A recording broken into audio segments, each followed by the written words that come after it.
There's a map of America we all know, states, highways, landmarks. But there's another invisible map, drawn in the shadows and doorways of forgotten places. This is the map of the unseen, the homeless. We think we know this story, the cardboard sign, the street corner, but that's just the surface. The real story is quieter, more complex, and closer to home than we realize. It's your neighbor, your coworker, your kid's classmate. This isn't about blame, it's about understanding. It's about listening, seeing faces instead of statistics. Families who played by the rules and still lost. Veterans who served, now left behind. Kids navigating the fallout of choices they never made. These stories rarely make the news. They're whispered in shelters, lived out in plain sight, if we care to look. The American dream isn't guaranteed. For many, it's become a nightmare. One bad break, and the floor disappears. Suddenly, you're invisible in your own town. You become a problem to solve, not a person to know. So, we're traveling that invisible map, from the Midwest's cold to the West Coast's relentless sun. We'll meet the people who live there, hear their stories, not for pity, but for recognition. Because homelessness isn't about them, it's about all of us. This is a look at the untold faces of a crisis we can't ignore. Denver, the mile-high city, booming with promise and sky-high rent. For every new condo, a family is pushed out, priced out of the city they helped build. The dream is expensive, and many can't afford the ticket. I met a family, Mark, Sarah, and their 2 kids, living in a minivan behind a supermarket. Mark was a line cook, Sarah worked retail. They did everything right, but the math stopped working. The eviction notice came. Their home became a vehicle. The kids did homework in the back seat. They played games, told stories, tried to pretend it was a road trip. But the kids knew. They saw the worry, felt the cold at night. The hardest part, Sarah said, isn't space, it's dignity. The fear of a knock on the window, the search for a safe place to park. This is the new face of homelessness, a family car in a parking lot, parents working full-time, still unable to afford a roof. To get an apartment, you need money you don't have. To get a better job, you need an address. It's a vicious cycle, a maze designed to keep people out. Denver's boom has become a bust for the people who keep the city running. The stereotype is wrong. Homelessness is families, workers, kids. It's not about laziness or bad choices. It's about a system that's left them behind. The cost of living has outpaced wages, and the safety net is full of holes. For many, the American dream is slipping further away. The city's prosperity is built on the backs of those it's leaving behind. The crisis is growing, and it's not just Denver, it's everywhere. The invisible map is expanding, and more families are falling through the cracks. This is the reality we can't afford to ignore. The dream is out of reach for too many.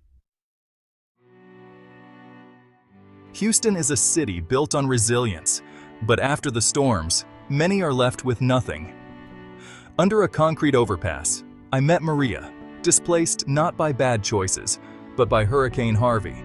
She lost her home, job, and support system in a flash flood.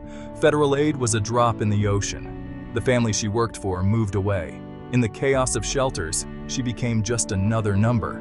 Now she lives in a tent community under the highway, a fragile society bound by shared catastrophe. They look out for each other, but it's a precarious existence. City sweeps force them to scatter, never solving the problem. For Maria and many others, the storm never really ended. They're still living in its aftermath, waiting for help that may never come. Climate disasters are creating a new wave of homelessness. The crisis is not just economic, it's environmental. The invisible map grows with every storm. Los Angeles, the city of angels, where dreams and despair collide. Skid Row is a city within a city, the epicenter of America's homeless crisis. Tents line the sidewalks, a canvas city of the lost. I met Kevin, a young musician from Ohio who came to LA chasing a dream. He couch surfed, played open mics, but LA chewed him up. When the money ran out, he ended up on the street. You tell yourself it's temporary, but the street has its own gravity. His guitar was stolen. The dream faded. Now, he's just trying to survive. LA's crisis is a perfect storm: soaring housing costs, lack of mental health care, and an opioid epidemic.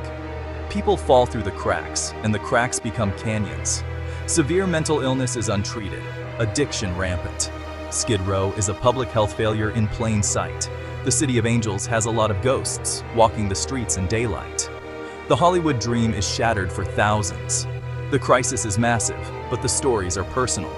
Behind every tent is a life, a dream deferred. Chicago's winter is brutal, especially if you have nowhere to go. Thousands of homeless youth face this battle every year. These aren't runaways. They're kids fleeing abuse, aging out of foster care, or kicked out for being LGBTQ+. I visited a youth shelter on the South Side. Warm, bright, but with too few beds. For every kid inside, dozens are left in the cold. Maya, 18, aged out of foster care with a bus pass and a list of resources. Her first night on the street, she rode the L train all night, trying to stay awake and safe. These kids walk a tightrope, trying to be invisible to danger, visible to help. They're forced to grow up too fast, tougher than anyone should have to be. Shelter staff provide more than beds. They offer counseling, job training, and hope. But the system is stacked against them. When a child ages out and ends up on the street, it's a systemic failure. We're turning our backs on the most vulnerable. In a city of broad shoulders, we're failing our kids. The crisis is urgent, and the cost is measured in lost futures. Phoenix, Arizona, the Valley of the Sun, and the heat is relentless. For many veterans, it's another kind of battlefield. Thousands who served now sleep on the streets, fighting poverty, PTSD, and a society that's forgotten them. I met David, a veteran in his 40s, at a resource center run by Vets for Vets. He served 2 tours in Iraq, came home changed, struggled with anxiety and sleeplessness. The VA gave him pills, but not healing. He lost his job, his marriage, and finally, his home. "You feel like a ghost," he said. "You fought for this country, but you don't belong anymore." The center offers more than food. It's camaraderie, counseling, help navigating the VA maze. Here, veterans fight for each other, just like on the battlefield. The transition from military to civilian life is brutal, especially with invisible wounds. The system is underfunded, the need overwhelming, but in this small center, there's hope.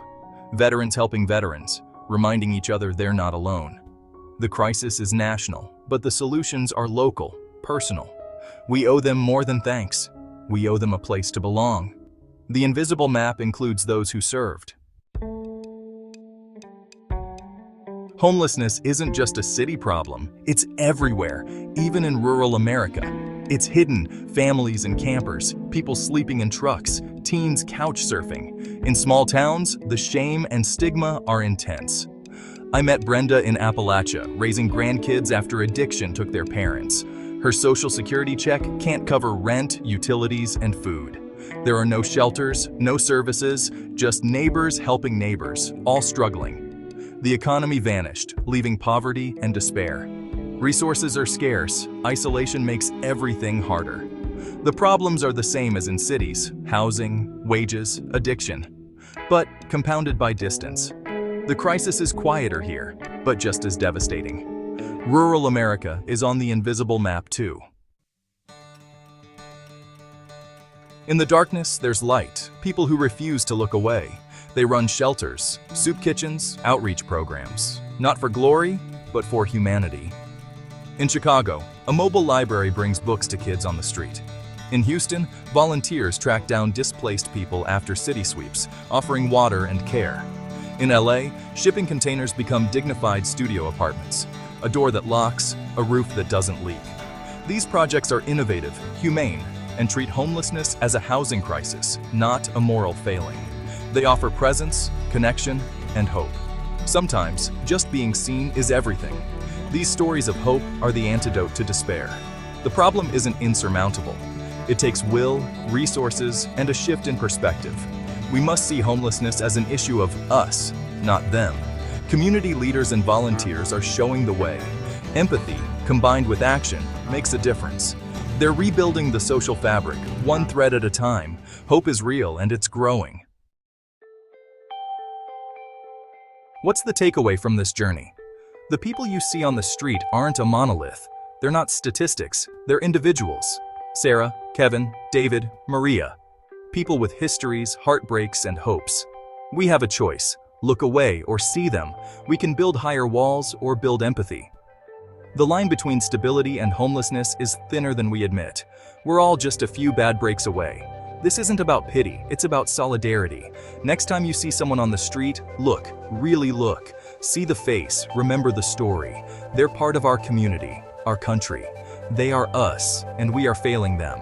We have to do better. Their story is our story. Don't look away.